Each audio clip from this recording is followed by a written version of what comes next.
ఎలారా శెట్టి గారు సరుకులు లిస్టు తీసుకొని వచ్చారు. ఇస్తానన్నావట. అవును. పంచదార 5 కేజీలు అంతేనా? అవునా?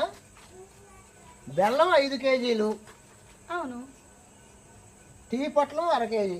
చక్రాయే కదా? చక్రాయ నాకు ఇష్టం. సరే, ఉల్లిగడ్డలు 2 కేజీలు, ఎల్లిపాయలు 1/2 కేజీ. ఆహా, ఇదేంటి బియ్యం 2 క్వింటాలు రాసా, వచ్చాయా? రాలేదు కదా?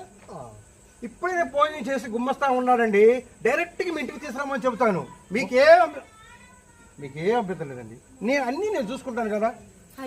చూసుకుంటారు కదా? ఇటు వినండి నా మాట. చెప్పవే. నేను మర్చిపోయా, మా చెల్లెలు తెలుసుగా మీకు, శారదా. శారదా కూతురు పెద్ద మనిషి అయింది. వాళ్ళ అమ్మాయికి ఓణీలు ఫంక్షన్ ఇస్తారంట. అందుకని చెప్పి మనం ఏం చేయాలంటే, తను 50 కేజీలు బియ్యం అడిగింది. అదేదో బిర్యానీ బియ్యం అంటే యూనిటీలే అవి తెచ్చి పెడితే